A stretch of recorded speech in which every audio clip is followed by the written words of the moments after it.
We are live. All right, very cool. Okay, welcome everybody to our August 10th Strategic and Operational Planning Committee meeting. We have a fairly brief agenda, so I don't believe this should take too long. And I'd just like to welcome everybody here. And I think let's jump into item number 3. I have no committee presentations or updates personally. And neither do Commissioner we. Lockett. Okay. Yes, I'm here. All right, groovy. Then let's get started. I'd just like to say before we begin with the agenda items, Director Edminster, that as we continue to transition to our new committee structure, since we haven't defined that as of yet, that I will be presenting the agenda items this afternoon rather than different members of staff. So I'll be presenting all these items today. Great. As for the committee change, who's leading that? Is our chairman working on that? Is that going to be? Because the last time we did that, it was like really quite an involved process. Will that be happening again? I don't know all of the inner workings, but Chairman Cody has been working with Beverly Dumas to finalize that. Okay. And I think there will be more information as when the workshop for the board is scheduled on next month, and that's being finalized as well. Okay, great. Thank you. Yes, sir. And I'll just go ahead and begin with your permission. As we know, the extension of the COVID-19 emergency measures has been something that has been brought to the board on a monthly basis, and we're continuing to do so. We just want to let you know that we're continuing our modified service schedule since we are practicing social distancing. Our ferry boats are being disinfected and cleaned between each shift change, as well as the installation of the protective barriers for the operators. All of them have now been installed, and that's a standard now. So all buses that will be ordered in the future will have those barriers. Additionally, mask dispensers are being placed on all of our vehicles, and masks are being provided to operators in individual seal bags for those passengers that may not have masks. So we're continuing our ongoing efforts for emergency procedures. And that's it for that update, unless you have any questions. I have no questions on the COVID extension. Director Lockett? I have no question. Okay, we'll move to the next item, and that is the application for the grant under Areas of Persistent Poverty Program 2021. We are asking the board to approve the application process only at this time, giving us permission to go ahead and apply for the grant. This grant in particular is aimed at those pockets of poverty in Chatham County, or will be. We have identified some specific pockets of poverty in Chatham County, and we'll be looking at this grant to demonstrate to us different planning and engineering techniques for new transit services, possibly new routes or even technologies to identify and assist in those areas of poverty.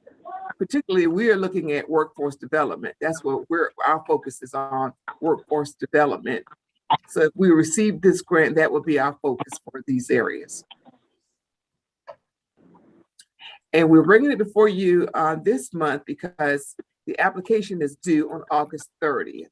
So that's why we're asking you to place it on the agenda for the board meeting, because the application is due on August 30th. So what would it change if this money was received? What would somebody in the public see as a change at CAP? Well, maybe we can, there are certain areas, as I said, that have been identified, not all of Chatham area. Chatham County is specified as poverty, but there are certain areas in Chatham County that are, and we're looking at maybe targeting those areas for increased transportation or even different modes of transportation. And at the same time, recognizing the need for workforce development. So we are planning to meet with some of our community partners.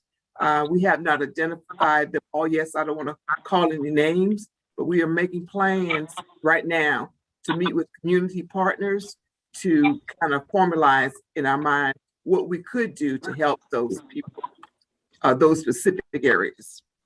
So it looks like projects can include planning and engineering for transit services, routes, low/no emission buses, etc. Do we, when we apply, we've got to have some sort of like shovel-ready project that we submit, or is it just like we're interested in the money and if we get it, we'll have an idea of what's No, we have to have some idea. That's why we're making plans to meet with these community partners to discuss what kind of focus we can place in the grant application. We want to, but it's, when is it due? August 30th.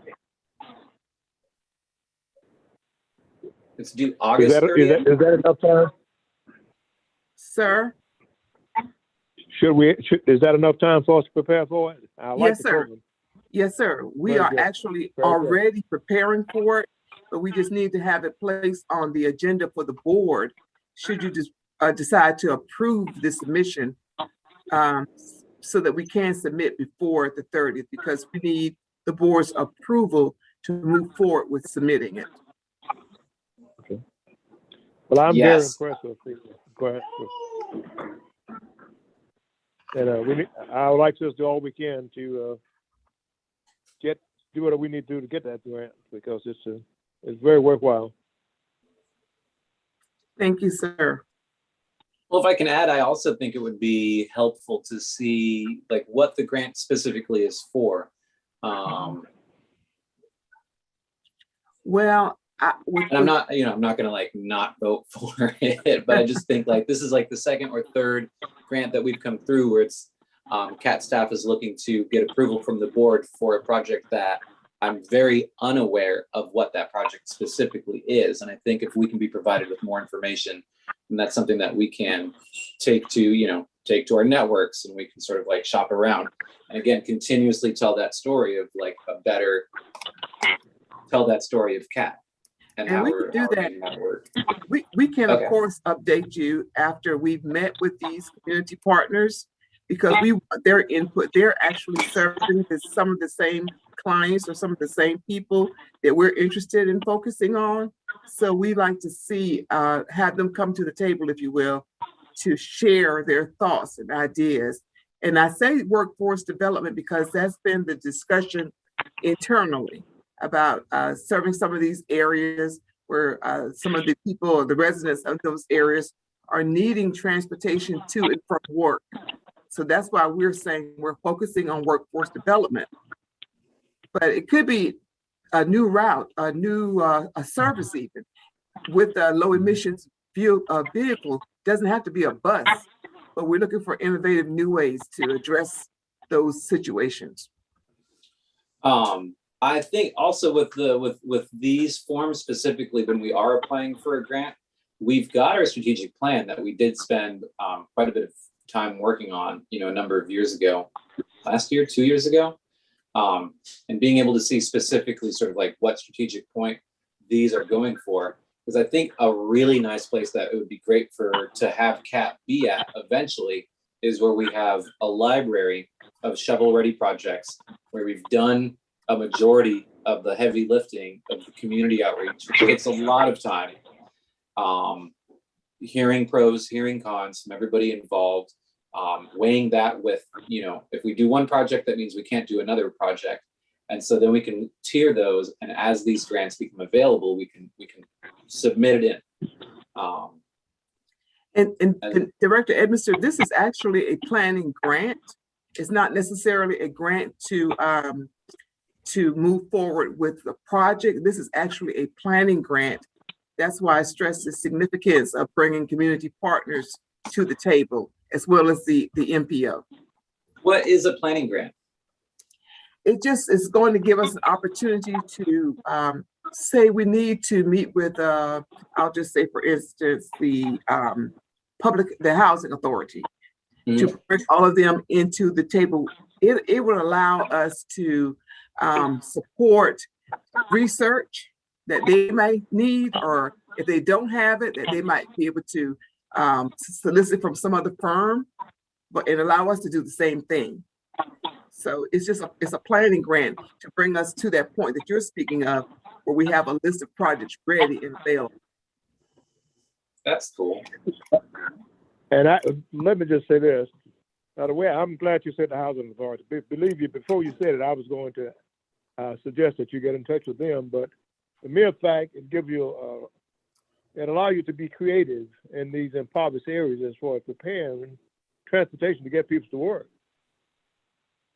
Yes, sir. And this is one of that's my biggest pull for it, is because it's going to give you an opportunity to give people to get the workforce to work. Yes, sir. So this is a very good plan, a very good strategy. And we've partnered with the Housing Authority in the past, and they partnered with us in their grant applications as well. So we've already developed a relationship with them, but I don't want it to be exclusive to them. We are looking at, as I said, other community partners. Can we request a list of the grants that we have applied for and their current status, whether they were approved, or if we received them, and what those projects are? Yes, sir. There was that one last month. If that's something that's like relatively straightforward to pull, if it's in any way a bit complicated, let me know. Yes, sir, I but will. I think that would be helpful to see. And honestly, kind of just like, I mean, very much so, like how many miles between buses breaking down, how many grants are we applying for, I think is a really important KPI for us to be looking at. Okay.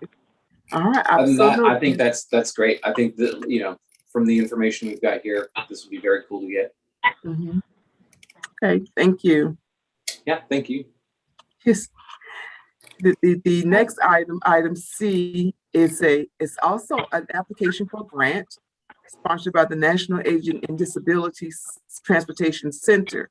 And this is more specific to those who have transportation needs, but to diverse older citizens or senior citizens and those with disabilities.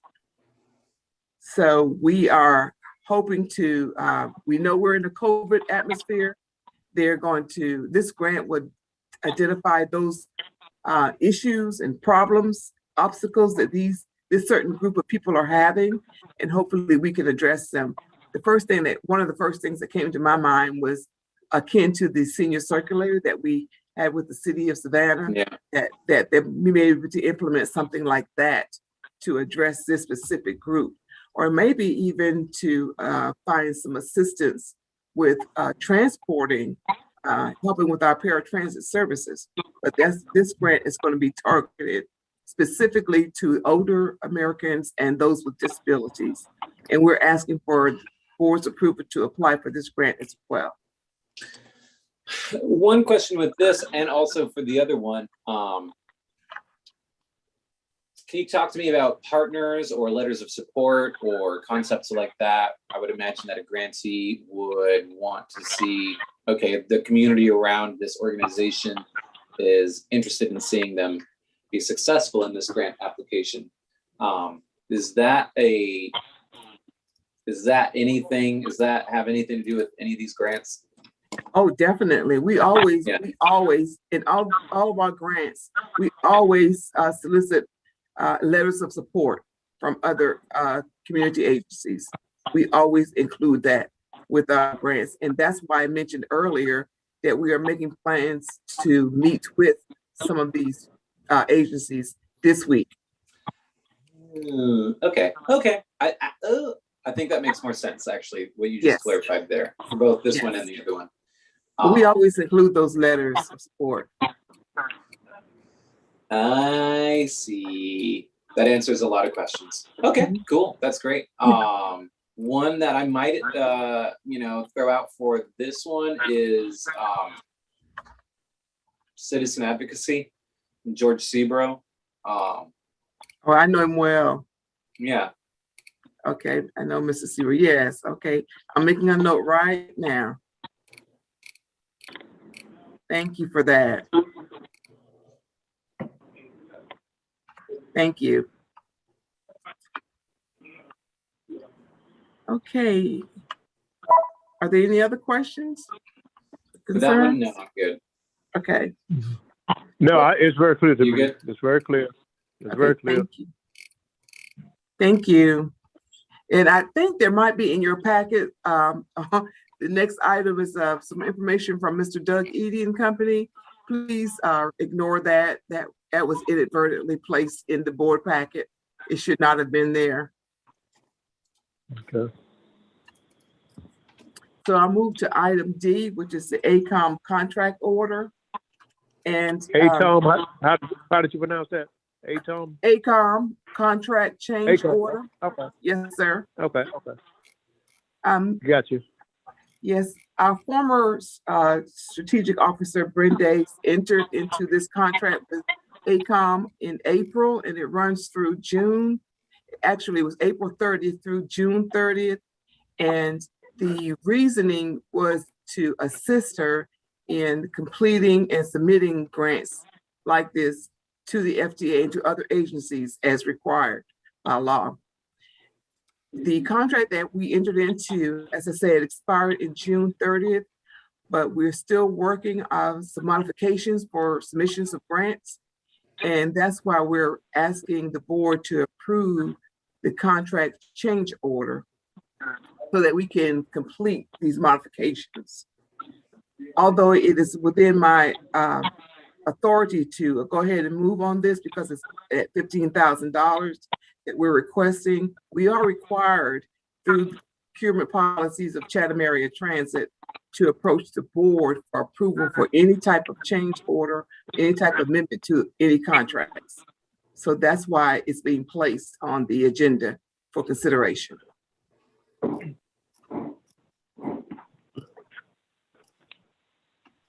And I'll answer any questions about that if you have them. I have no questions on that. Thank you. Thank you.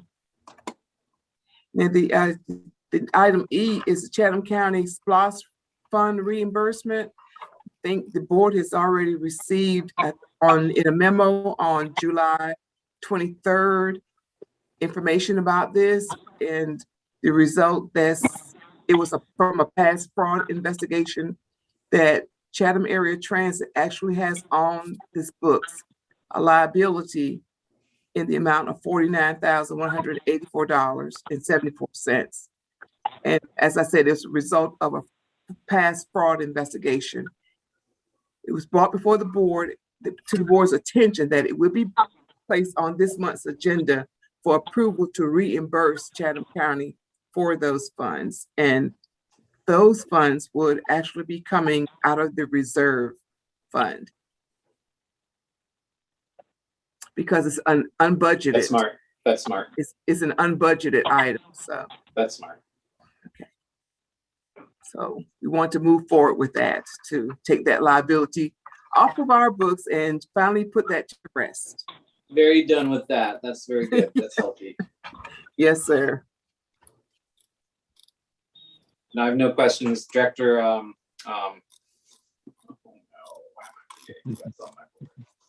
Anybody else? It doesn't matter. Lock. Okay. Director Lockett. I have no question. I'm very familiar with that situation. So. Okay. Thank you. Yes, I think it's incumbent on Chatham Area Transit to do what's right and to repay that debt. Correct. So I agree with that. Thank you, sir. The final item is item F, which is property and indemnity and hull renewal. And it actually is the marine insurance that insures the ferry vessels and the dock. And we actually, when we went through the budget process, we had a place marker in there with a budgeted amount of $169,159. This is for $2 million worth of coverage. If we had renewed at $2 million of coverage, it would be $157,304, which is actually lower than what we budgeted for. But the recommendation from the broker was that we move up to $10 million worth of coverage at $189,304. So I sent this information to our legal firm, and they concur that we should try to increase our coverage. And that's what this is what's being brought to the board, that we increase it from $2 million to $10 million. And that would be a difference of $32,000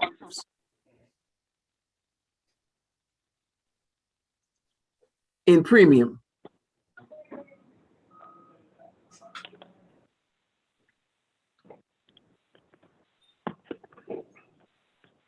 So that would cover $8 million more of yes, coverage costs us $32,000 a year. Yes, sir. I feel like that's not a bad deal. I mean, I think know it's a good deal. anything about insurance. Yeah. I'm not. It is a good deal. And we consider, we discussed this, and considering the increased commercial traffic on the river and the age of the ferry vessels, and we think it's a good deal. And we are actually, Mr. Cutter and I actually feel that this savings this amount could be paid through marine operating savings, specifically through unfilled positions that we have. So we don't foresee a problem with the affecting the budget.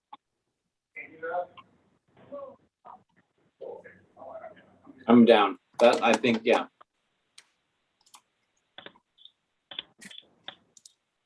Director Lockett, do you have any questions? No, I think we covered what we've covered so far was very clear and understandable. Okay. Well, that ends our agenda items, proposed agenda items.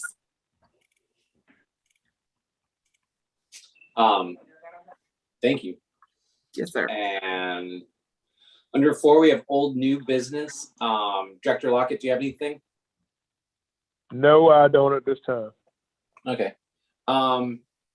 Something I'd like to just sort of, that's becoming increasingly concerning to me is I have somebody who works at our store occasionally, lives down in Ardsley, and when they've had a really tough time being able to use Route 14 because the bus is, according to them, and I know that's kind of hearsay, but according to them, because the bus is full or at capacity when it comes by to pick them up. This is usually going to be anytime between like 12 and 4 during the week. And so I'm not sure necessarily how we do this, but would it be possible to, I think what would be interesting for us to know, and whether or not it's possible for us to know it, is how many people are we missing because our buses are at half capacity. And on some of our busier routes, we're reaching full capacity sooner. And I think we need to know that before we maybe make another step. And that step being, are there ways that we can add extra service to some of these areas? And what does that look like for the whole system? And I think like we're going to be under COVID restrictions for some time. And that's clearly not going away. And that sucks a lot. And I'm just not sure if it makes sense to continue using the routes that we had divided by 2. And that's simply that being like really the only change that we've made. And I think I brought this up in our last meeting, at the last board meeting, is that do we maybe want to take a more aggressive stance in moving coverage to where people need it the most? And I think I've talked to a couple more folks on Facebook. I think 27, 26, and 14. And again, like our heavily ridden routes. I think if there's anything that we can do to provide more coverage with them, would be key. But I don't think we should do that until we get a good idea, if possible, of how many people are we missing. So Yes, sir. We actually had some members of the planning team on the buses last week on some of wow, those same very routes cool. that you mentioned. And they were interviewing people at the bus stops and even on the bus about how often they're being refused to board, how often they're left standing at the bus stop, so that we can just identify things just like you mentioned. That's great. We've already started doing some surveys. Okay, very cool. I'm really encouraged to hear that. I am too. Yeah, good job. Kudos to the whole team.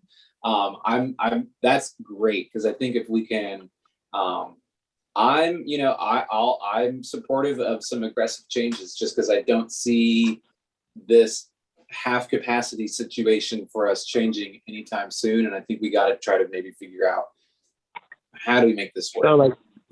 If we have some buses that are running around with like 2 people an hour, and we have other buses that are at capacity,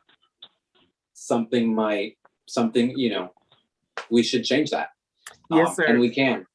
Yes, sir. So, And like I said, we are already looking at that. It's already been discussed internally. If I might say, sounds to me like staff is on the case. Yeah, we're trying to be, Director Locke, and we're really trying. That's very good. Very good. Thank you. All right. Other than that, that's all I've got. I've said my piece, and thank you. Thank you very much. Thank you. All right. We'll see you all next week or the week after that. All right. Have a good evening. All right.